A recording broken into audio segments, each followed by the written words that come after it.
আল্লাহ তাআলার শুকরিয়া আদায় করছি। আলহামদুলিল্লাহ, রাসূলুল্লাহ দরুদ সাল্লাল্লাহু আলাইহি সাল্লাম। আপনারা সবাই ভালো আছেন তো? আলহামদুলিল্লাহ, আমরা দীর্ঘ 15-16 বছর পরে এরকম উন্মুক্ত মাহফিলে আমরা বক্তব্য দেওয়ার সুযোগ আল্লাহ তাআলা আমাদের করে দিয়েছেন।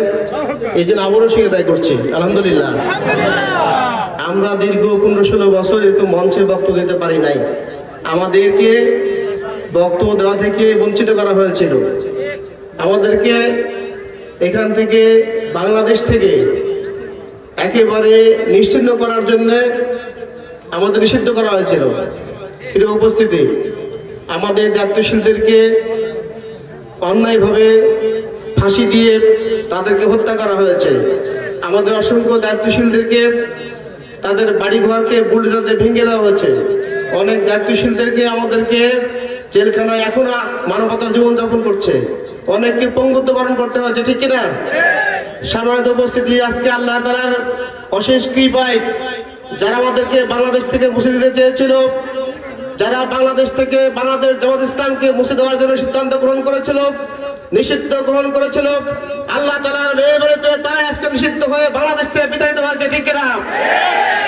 সম্মানিত উপস্থিতি, আজকে ভারতে বসে বাংলাদেশকে ছিন্ন ভিন্ন করার জন্য, বাংলাদেশের যে ইতিহাস ঐতিহ্য রয়েছে, স্বাধীনতার সার্বভৌমত্ব রয়েছে, সেই স্বাধীনতার সার্বভৌমত্বকে নষ্ট করার জন্য ভারত থেকে বিভিন্ন উস্কানিমূলক বক্তব্য দেওয়া হচ্ছে।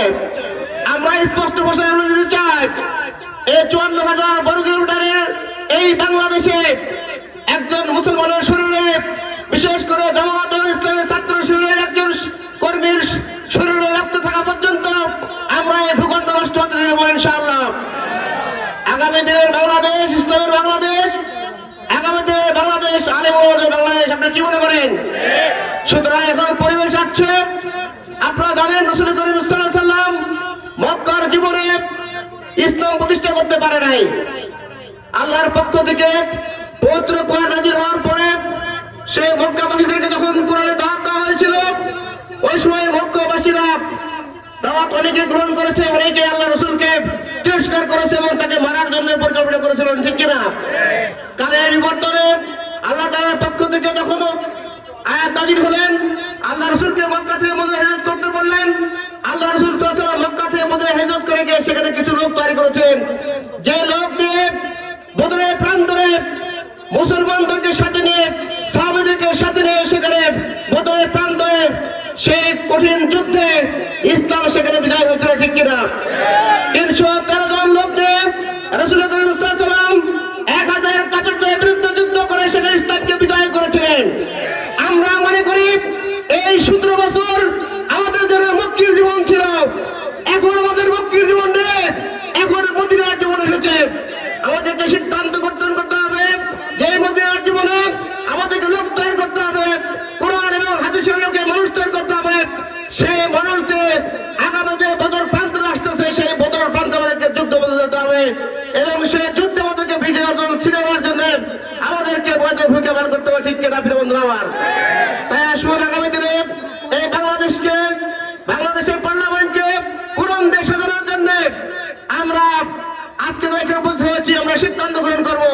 আমরা দেখতে চাই আপনারা কারা কারা আগামী দিনে পার্লামেন্ট, কোরআনের পার্লামেন্ট হবে, আগামী দিনের পার্লামেন্ট হবে ইসলামের পার্লামেন্ট।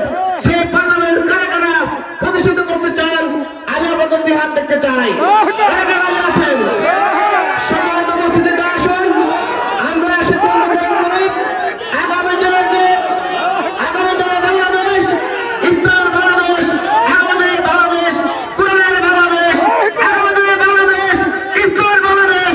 এতটুকু প্রত্যাশা করে আগামী দিনে এই কোরআনের এই আহ্বানকে আমাদের কর্ণ করে দিয়ে আগামী দিনে কোরআনকে বাস্তবায়ন করার আহ্বান জানিয়ে আমি আমার সংক্ষিপ্ত কথা শেষ করছি। আসসালামু আলাইকুম ওয়া রাহমাতুল্লাহ।